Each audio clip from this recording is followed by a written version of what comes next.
Hello friends, నేను Ramya. Welcome to VR home chef and explorer. చూస్తుంటేనే నోరు ఊరుతుంది కదండి. ఏం కూర ఇది? వెజ్జా నాన్ వెజ్జా? ఏంటి చిన్న చిన్నగా ఉన్నాయి, ఏంటి అసలు ఏం కూర అని అనుకుంటున్నారు కదా. ఈరోజు 1,00,000 రొయ్యల్ని చక్కగా కూర చేసేలాగా ఒక బౌల్లో కూర్చోబెట్టేసామండి. అది ఎలా చేసుకోవాలో చూసేద్దాం. ఏంటి రొయ్యలు అని చెప్పి చిన్న చిన్న నలకల్లా ఉన్నాయి అనుకుంటున్నారా?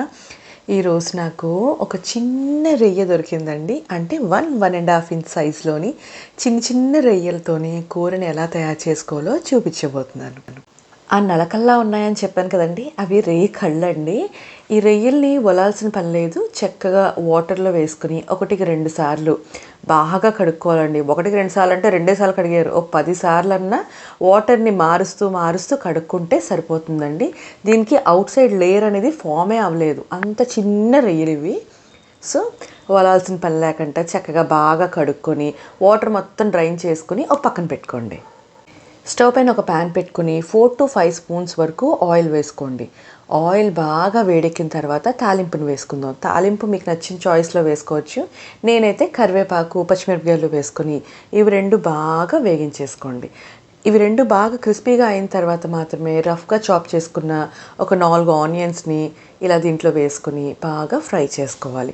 ఆనియన్స్ బాగా ఫాస్ట్గా ఫ్రై అవ్వాలి అంటే వెంటనే సాల్ట్ని యాడ్ చేసుకోవాలి. సాల్ట్ వేసుకొని ఇంకొకసారి బాగా కలిపేసుకుందాం. రొయ్యలతోని మన ఛానల్లో చాలా రెసిపీస్ చేశానండి. అవన్నీ లింక్స్ కింద ఇస్తాను. లేకపోయినా కూడా మీరు ఒకసారి మా ఛానల్ని చెక్ చేస్తే చాలా నాన్ వెజ్ రెసిపీస్ అనేవి కనిపిస్తాయి. నాన్ వెజ్ లవర్స్కి అయితే మా ఛానల్ మంచి ఫీస్ట్ లాంటిది. చూస్తున్నారు కదా, ఇలా చక్కగా మంచి కలర్ వచ్చి బాగా వేగిన తర్వాత ఒక 3 స్పూన్స్ వరకు అల్లం వెల్లుల్లి పేస్ట్ని వేసుకుని పచ్చివాసన పోయి డ్రైగా అయ్యేంత వరకు ఫ్రై చేసుకోవాలి. ఇలా దగ్గరగా అవుతున్నప్పుడే దీంట్లోకి కొంచెం పసుపు, ఒక 3 స్పూన్ల వరకు కారం. ఎక్కువ రొయ్యలు తీసుకుంటున్నాం కాబట్టి కారం అనేది నేను కొంచెం ఎక్కువే యూజ్ చేస్తున్నాను. మీ టేస్ట్కి తగ్గ మీరు అడ్జస్ట్ చేసుకోండి. కారం, దీంట్లోకి ఒక స్పూన్ వరకు ధనియాలు జీలకర్ర పొడి వేసుకొని ఇంకొకసారి బాగా ఫ్రై చేసుకోవాలి. ఇది ఇలా దగ్గరకు అయిన తర్వాత ఆల్రెడీ మనము రొయ్యల్ని బాగా కడుక్కొని ముందే పెట్టుకోవాలండి.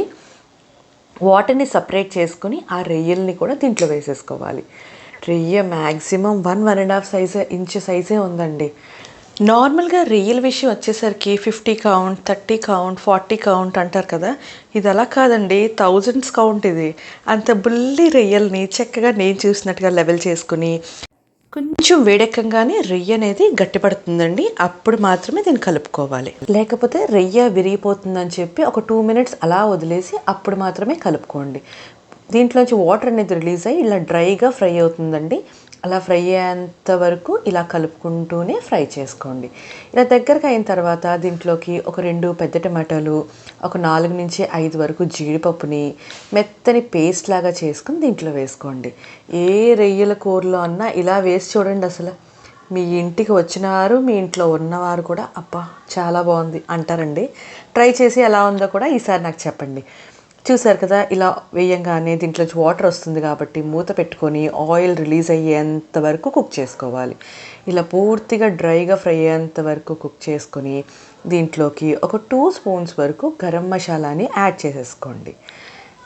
మసాలా అయినా కారమైనా మీ టేస్ట్కి తగ్గ మీరు అడ్జస్ట్ చేసుకుంటూ వేసుకోవాలి. ఈసారి దీన్ని కూడా ఇంకొక 2 మినిట్స్ పాటు ఇలా కలుపుకుంటూ ఫ్రై చేసుకోండి.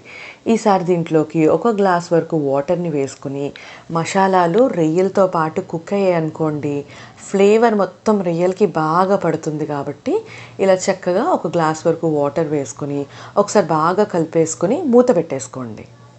స్టవ్ని సిమ్లో ఉంచుకొని మాత్రం మూత పెట్టుకొని అలా మగ్గించుకోవాలండి. అప్పుడు ఇలా చక్కగా ఆయిల్ అనేది పైకి ఫ్లోట్ అవుతుంది.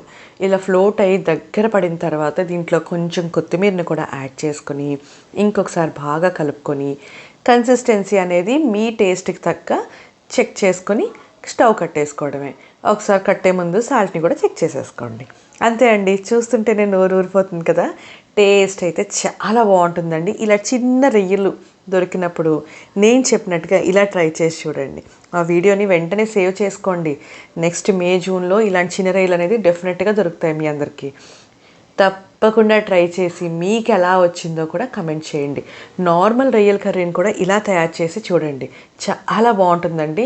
ట్రై చేస్తారు కదా మరి. ట్రై చేసి మీకు ఎలా అనిపించిందో టేస్ట్ని కమెంట్ చేయడం మర్చిపోకండి. Thank you for watching VR home chef.